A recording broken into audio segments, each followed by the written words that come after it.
Hello, welcome back. This is part 2 of the 4NCL video. Right, so the last video I talked about how I played the movie 5, unfortunately got cut off. So in this position, so if I just go back and move,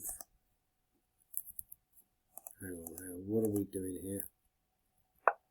Yeah, so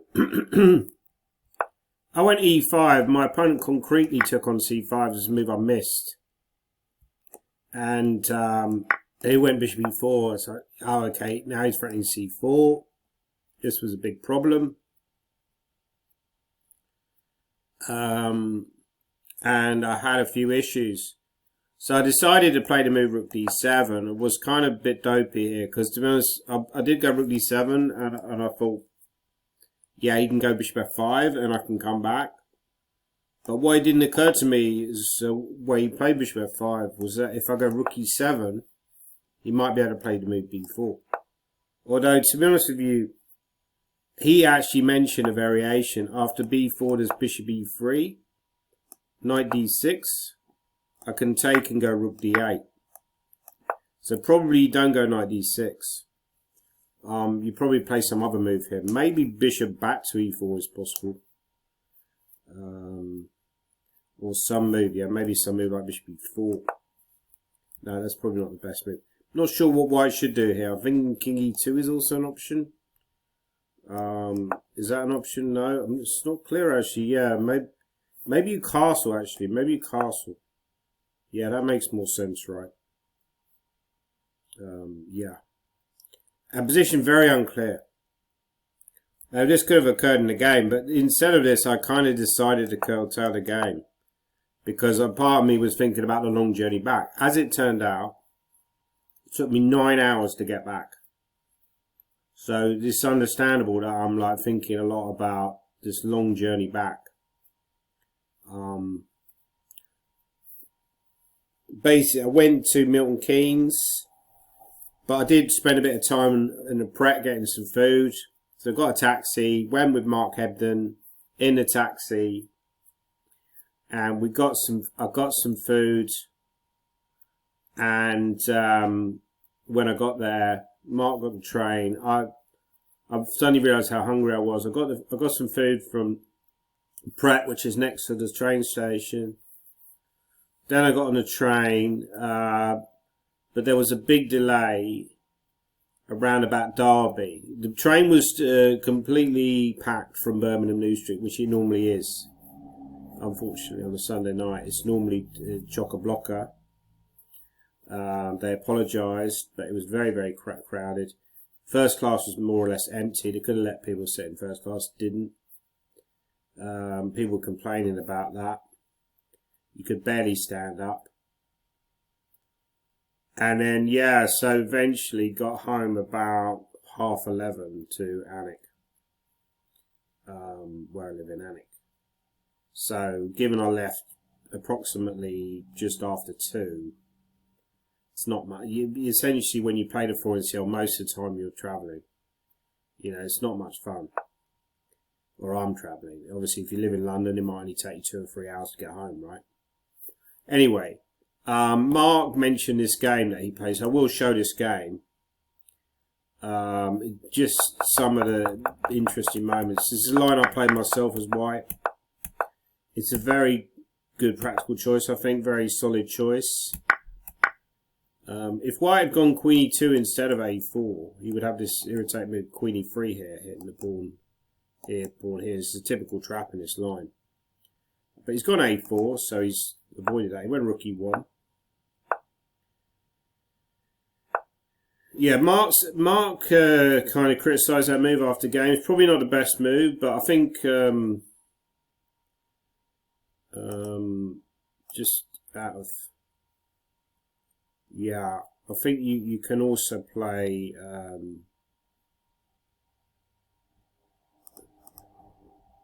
move b6, but I think a6 is fine.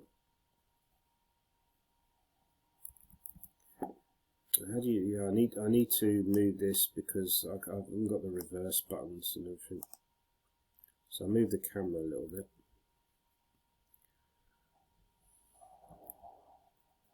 And yeah, it's saying A or E6 actually is quite good, but A6 was played. Maybe not the best, but I think it was interesting when I was chatting to Mark in the taxi. He said after Queen E4, White was just doing very well. I think from a practical perspective, that's true. Because it's very clear what White's plan is to give checkmate, right? You're going to try and checkmate that black king by playing the plan G4. Now, do you build up first? Do you go like rook E2, bring the rook across, go G4? How does black generate play? Well, the computer wants to go rook B8. Now, if you do this, I think it just takes and goes B5, and black's actually got quite a good position. So I think he was being a bit pessimistic about the chances that black has in this position. It's like a very sharp, concrete position, counter-attacking. But yeah, difficult to play for black, I would say.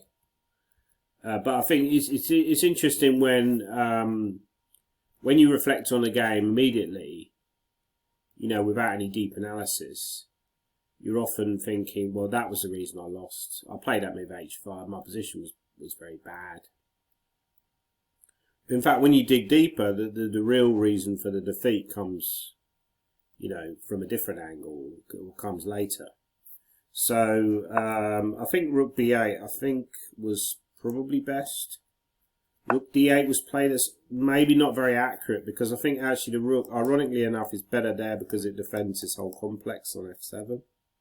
So it gives White additional attacking opportunities. G4 was played. And yeah, that was a very serious mistake, not A5. Because you're effectively giving up on attacking. I think black's only real source of counterplay now is this pawn on E5. And I think you have to, from memory, when I checked it with the engine, when Mark was there, it was I was saying that knight E5 was the idea. Knight 8, and he was worried about bishop E6 because you can't really take because of queen takes and then pick up the bishop. Well, you could throw this move in, I guess, as well. But the problem is, this also looks quite good for White. But I think the problem is that after bishop E6, or the defense, is just king G7. And I think you should have found that, really. I think there's another idea which is very dangerous, which is after H5 you go bishop H2, king G2, and then queen F4 is like an amazing, stunning defense, the computer points out.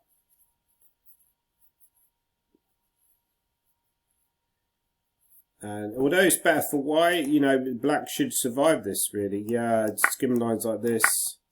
So they're a very typical resource, queen F4. Even G5 actually is also playable. Wow. Yeah, just this is computer-like stuff, but I think for a human player, it's more, you know, certainly for a GM, it should be findable.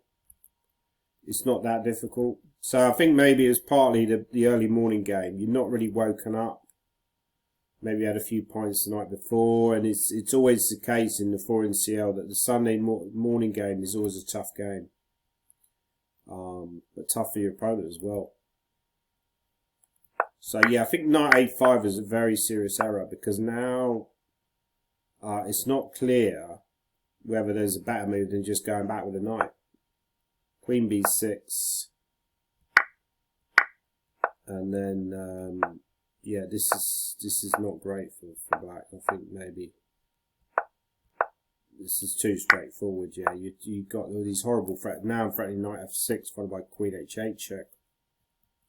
And he decides to resign the game. If you go here, presumably you could just go queen G5.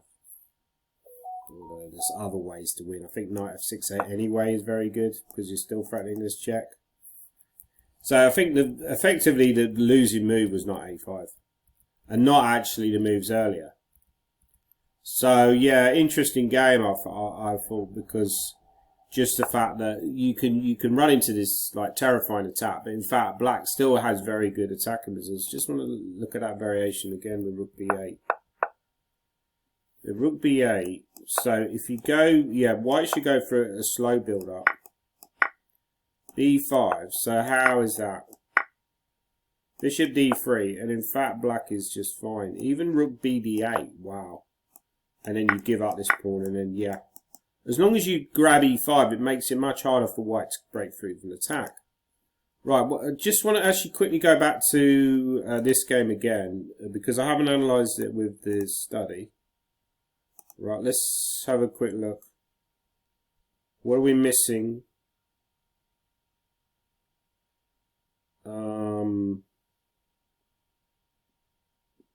What was the accuracy level? It said I played with 96% accuracy. That's not bad. It's quite a short game. What were the... there was one moment. So f3. So it said a6. So if I go knight d4... Yeah, I miscalculated. I thought this was no good because he's now defending e4. What I missed was knight e4. I was just looking at this. This is stupid.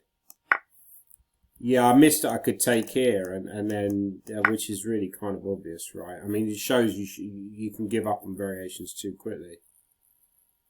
And yeah, if he takes on e6, d2's hanging. If he takes on e4, just simply take back, right? And if he takes here now, then well, actually, my activity is very good. That's interesting. I didn't see any of this in the game. I did see knight b4. If he goes back to a3, then apparently you go knight d7. So what? Because I was thinking after here, maybe g6 is possible. Also not bad. And then go e5. Like if you want a solid move and you don't see knight b4, that's also not bad. What about I think e5 wasn't the best because knight f5. Yeah.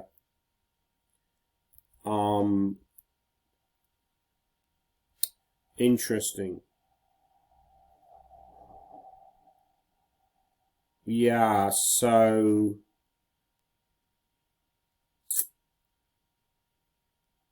and what about, I was also considering knight f6, right? But don't think that was very good. And in fact, he can just allow this check sometimes. Because this kind of position actually not so clear because he's covering all the entry squares, covering d2 for the rook. And sometimes you can play a5 and start attacking my queen's side, so it's actually still quite murky. Interesting variations actually. So not the most fascinating game, but yeah. But after this and this, so the point is, yeah, if I go here, it does think b4. Yeah, I kind of misevaluated this and thought he had knight d6. But knight d6 a blunder, which he pointed out that you go rook d8, I think.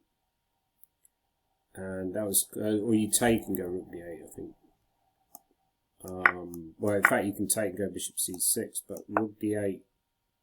Well, it's probably equal, but bishop c6 is actually quite annoying because now rook d8 is coming. So he evaluated this better than I did. He calculated this better than I did.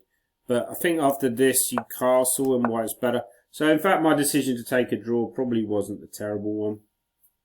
Because this, I did sense it was very unclear if I played on. And there was another way to play on, like, for example, after bishop e4, I could have played on like this.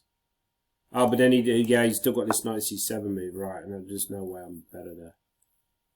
Yeah, this is just like really dull, which I'd actually missed. This move also not great. I can even castle. So the only realistic way to play on is to go rook e7. Okay. Right. Some other highlights, I think.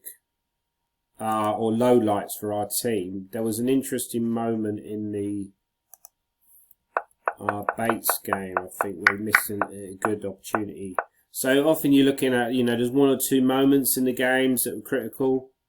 That's what I'm trying to pick out in the highlights. The interesting moments that kind of twig to me, like in these games. Not necessarily from my own games or even from my teammates, but from other games. There's often highlights.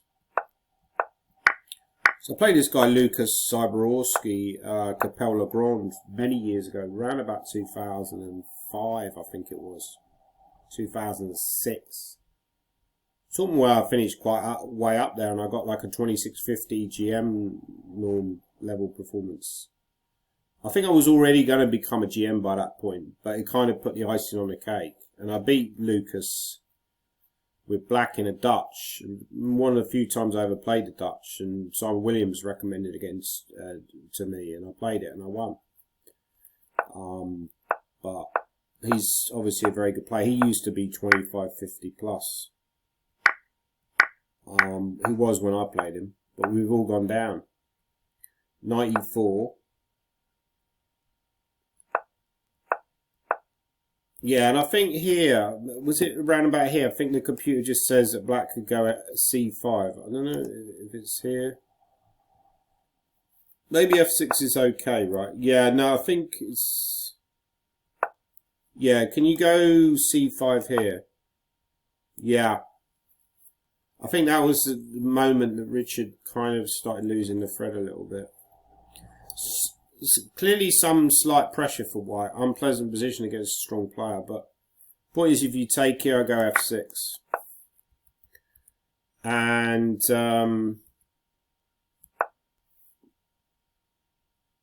yeah, the knight can come back to...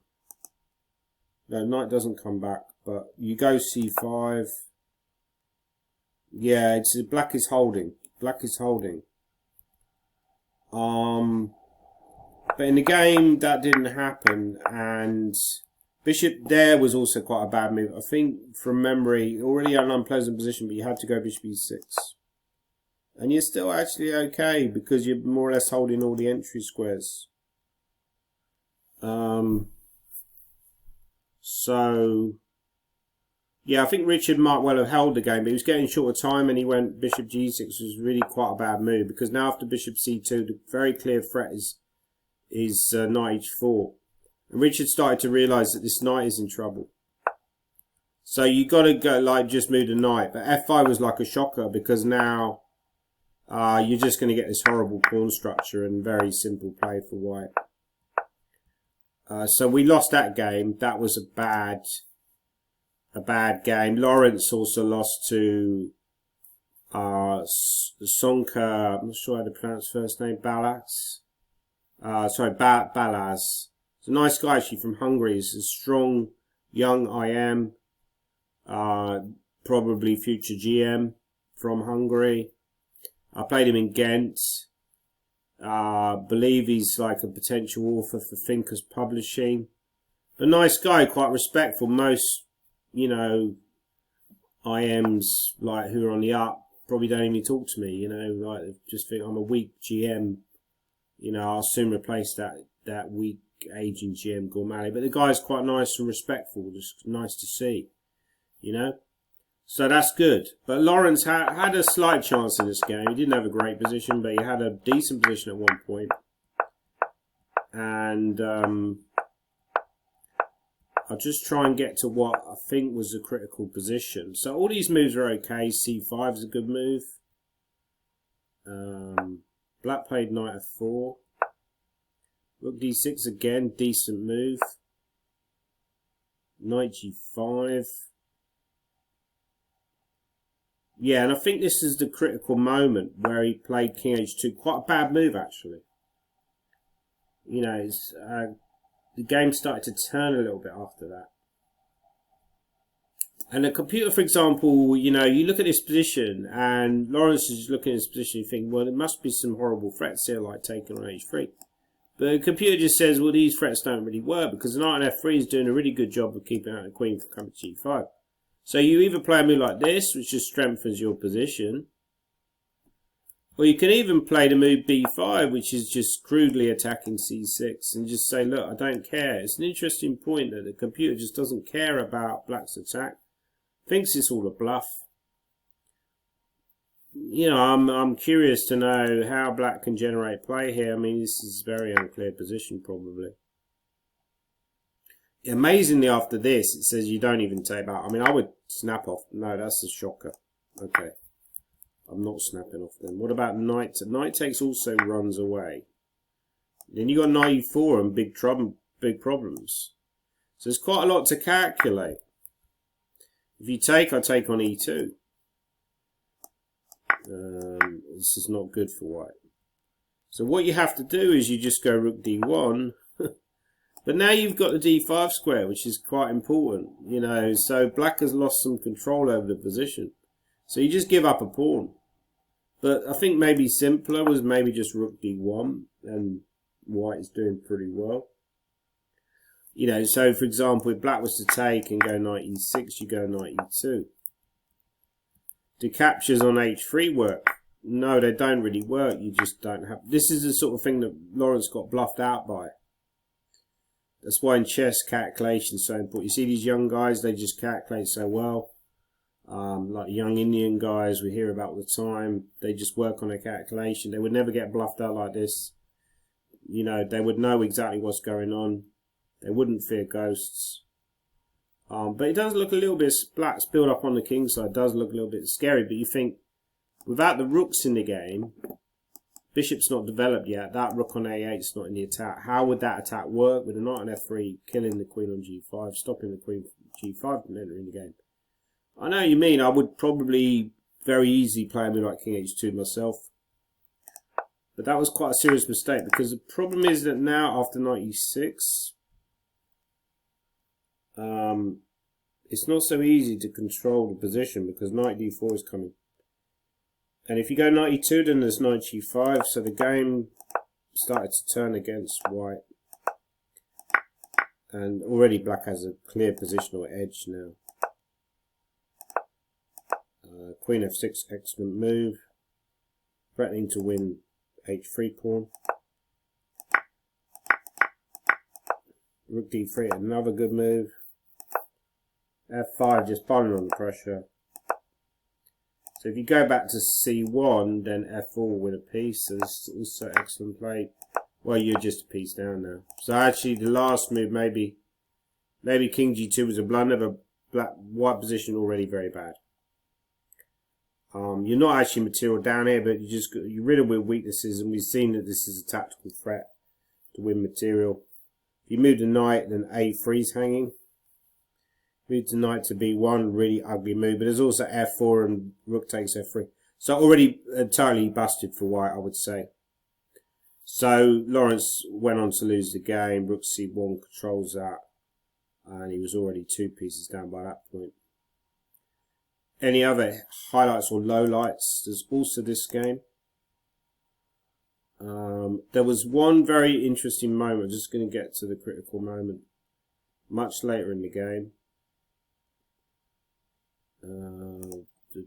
Yep. Turn the engine off and just play through.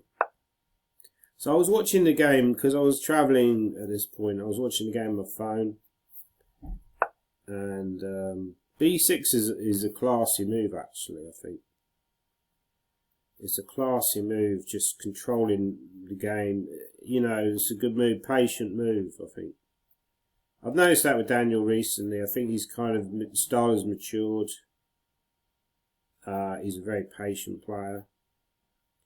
In some ways, where I think maybe in the past he wouldn't have been. He might have just cracked in this position, playing against a good player.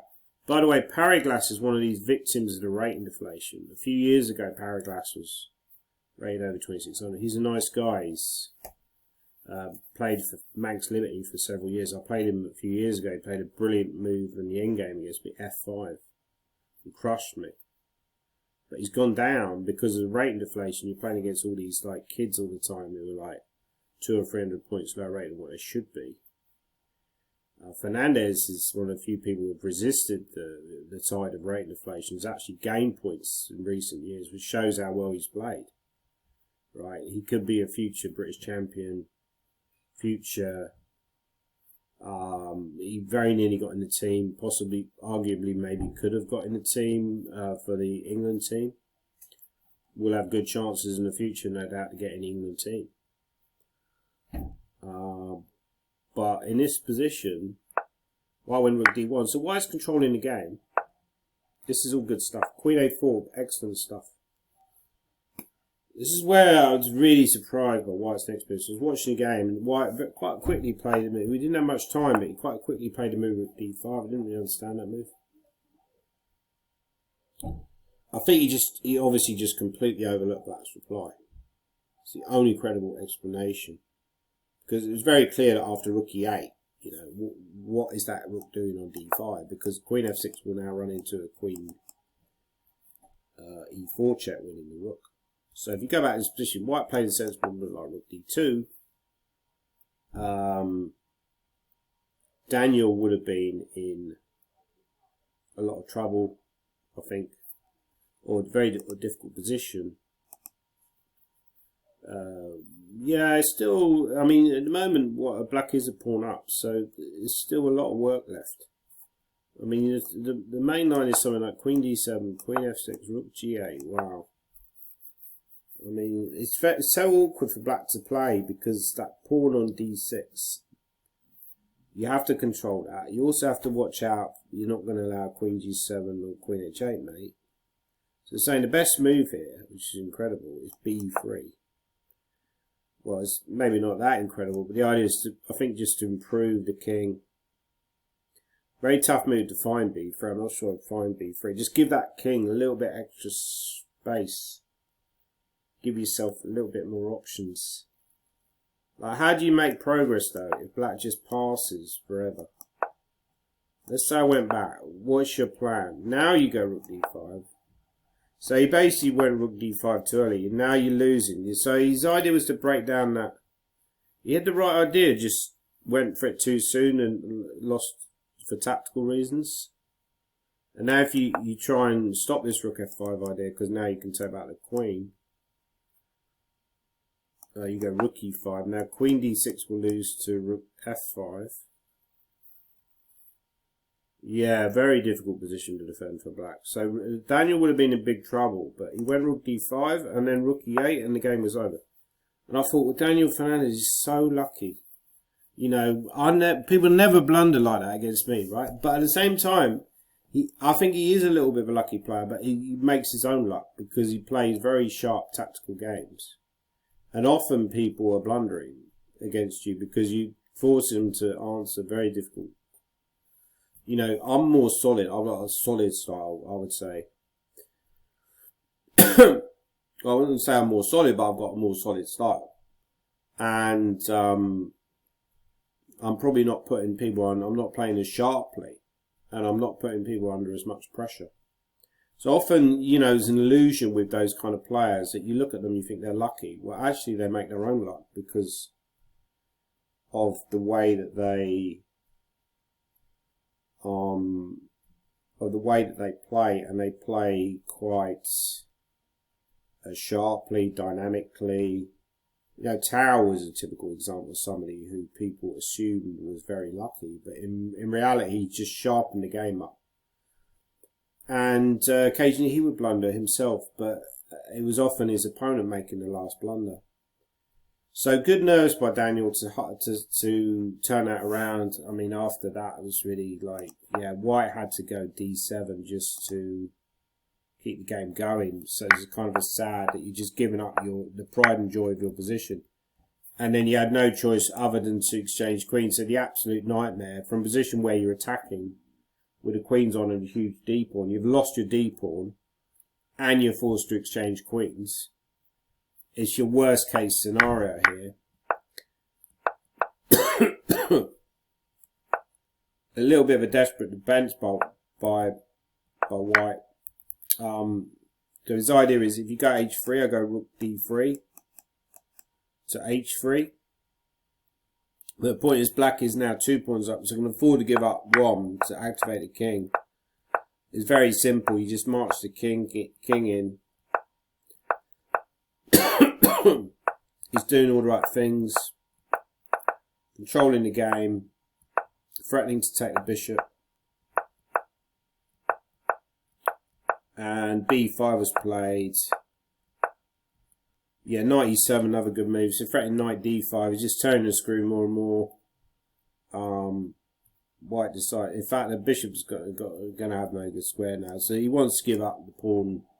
This is his plan: give up the bishop for the pawn.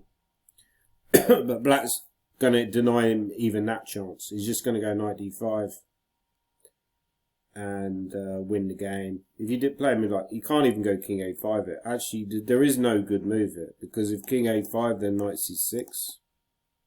If king c5, then rook c6. If bishop g3, then knight c6. So the knight is going to land, and in not a good way. So resign the game. So good win there, but Daniel, he's heading to 25.50. That's good. Or is it? Not really. Nah, I'm happy for him. I'm not jealous at all. Was there any other games worthy of mention? There was this game. I didn't actually see this game. Richard Bates played. How accurate was Bates's play? I know Bates won fairly quickly. He was white.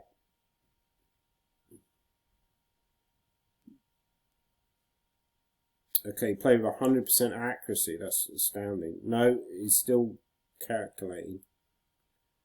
It's dipping.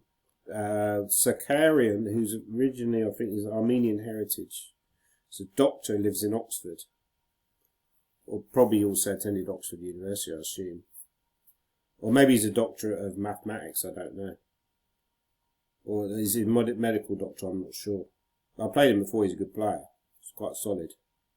I had a win and a loss against him. Maybe we drew as well, I can't remember. But Bates, yeah, very accurate game. Played with 97%. So let's have a look at the game briefly.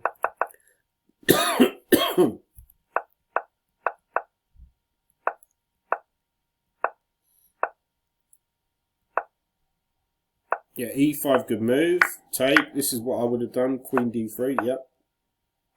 Knight b1's good. I mean, knight f1 is the other option. Knight f1 to e3, that's also playable. But then maybe you run into bishop a6. But I think in general, if bishop a6, queen e3, you trade. The bishop will come to d3 and attack from that angle towards the black king. So black has problems dealing with this plan of just crudely attacking on the...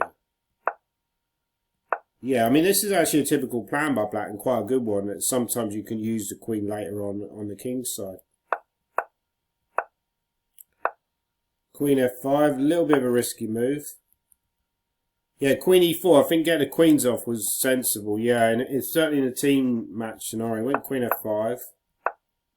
But now he's doing it in a worse situation, because white has access to g5. This game was over fairly quickly from memory, so maybe both players played fairly quickly. Oh, now d5, crushing move, yeah, so I'm hitting on e4. I'm going to take on e4 with tempo. You can take on e5, but I'll take on e4. He went knight, he took, and then he took, queen the pawn, black decided to resign the game. So very smooth win there by Richard. Yeah, basically probably slightly bored out to that move. I think queen f5 wasn't a very good move. And after h4 you had to probably accept your queen's going to end up on h7. So that was a bad game from black, but good win by, you know, Zakarian. Obviously a very poor game by his standards. But good win for Richard, so that was good. So we won that match. Just one other question. So I mentioned this game, and I actually don't think. So funny enough. Oh no, hang on. Yeah. I didn't take on f3. I think he took on f3 and offered a draw, and that was the final move of the game. I've taken on f3. The question was, what is the best move for black? Now, to get to this move, you have to think. You have to sometimes use prophylactic thinking. But my prophylactic thinking should be not to lean back too far that my head disappears from the screen, because I've got New York background. I'm not actually in New York, man. I'm not in New York right now. I'm not in New York. Are you kidding me? Are you serious? You can't be serious, man. You can't be serious. That was a foot inside the baseline. It was a foot inside the baseline. Yeah, New York. New York. Start spreading the news. I'm leaving today. I wanna be a part of it. New York, New York. Those vagabond blues. Yeah, so in this position, black has to consider. It says black to move. Black has to consider, you know, what is white. You know, when we use prophylactic thinking, we think about what is your opponent intending to do, right? What can I do to potentially prevent what my opponent wants to do, how my opponent wants to set up defensively. In this particular endgame, the white knight is not very well placed on a4. It's out of the game. The problem is, if it moves to b6, it will drop the b2 pawn. That will lose a pawn. Now, what white, I believe it intends to do is activate the king on h1. It's very typical in endgames, or at least relieve the pressure on the back rank by either playing g3 or g4. But ideally, white would like to play the move g4 because that would fix the pawn on h6 as a weakness. So we talked actually on this channel before about fixing weaknesses in the Cavo-Othello game, right? How important it is to fix pawn weaknesses. So therefore, the best move according to the engine and leaves white in a slightly critical position is to move h5. Very tough move to find, I think, over the board. I didn't really consider h5 in my calculations. And so if white was to go h3, maybe intending g4 anyway, well, let's talk about that move. Firstly, black might fix that himself by playing the move h4. That does allow g3. But when we take and rook takes, white would then be left with a weakness on h3. Is that a good thing or not? Probably not a good thing. There's also the possibility that when you do carry out this move g4, that you're just going to be left with a weakness on g4. So probably after the move h5, I would have gone g3. Now, how to assess this position is quite tricky to play for both sides, I would say. I mean, I was expecting him to maybe play something like rook c8, maybe followed by d5 and then c4. But the computer says that that's not winning. You can go rook b8. And black is definitely better here. But after something like, let's say, king g2, is it enough to win the game? That's the critical question. You know, with good defense, probably not. But I still expect him to play on it because I felt like this was kind of like a risk-free punt, right? And I was quite happy when he offered me a draw, and I didn't even have to reach this position. I could have played on, of course. I didn't have to agree to draw, but I felt team strategy in a clearly worse position. I think even if I wouldn't play for a team, I would have accepted a draw in that position. It was clearly worse against GM. You know, would Magnus Carlsen, actually the critical question, would Magnus Carlsen have played on there as white? Playing against, he knows he's in a clearly worse position. He probably wouldn't have reached that position, right? But he was playing against a clearly worse position against 24-30. Would he have played on? I think I'm too obsessed with Magnus Carlsen. Gomelli, you're too obsessed with me. Why are you so obsessed with me? Why are you so obsessed with me? But yeah. So anyway, that was that game. H5 was the best move there. Congratulations if you found that on the last video. I did give that as a puzzle. You know, you can play a move like rook b8, but then I go g4, and actually I fix this weakness, and it's a slightly better version for white, although the computer on a lower depth seems to think that it's more or less the same. So it's not a huge amount of difference between playing H5 or not playing H5, but I just thought it was quite a cool move that on a higher depth, the computer thought that H5 was the best move. Not an obvious move at all. Clearly you're not worried about white going here, because then rook f8 would happen, and black is already doing very well indeed. You can't go king g1 because of bishop d4, and it'll be checkmate. So that was that game. That was the highlights from the Franciel. And I think the next one is at Warwick. Probably going to take part, but I'm not looking forward to the 9-hour. I might actually stay over on a Sunday night now. This is something that I would strongly consider doing, because travelling back on a Sunday has just become horrific in recent years. If you go up to Northeast. And that's it, yeah. So that's my video. Start spreading the news. I'm leaving today. I wanna be a part of it. New York, New York, those vagabond blues. New York, do do do do do do do do do do do do do. I did it my way. Frank Sinatra. Fly me to the moon. What's that other song? It was not about Frank Sinatra. It's like, you're just too good to be true. Can't take my eyes off of you. You seem so lovely to touch. I want to hold you so much. And then God came along. Do do do do do do do. You're just too good to be true. Can't take my eyes off of you. Do do do do do do do do do do do do. I love you, baby, and if it's quite alright, I love you, baby. And in the lonely nights, I love you, baby.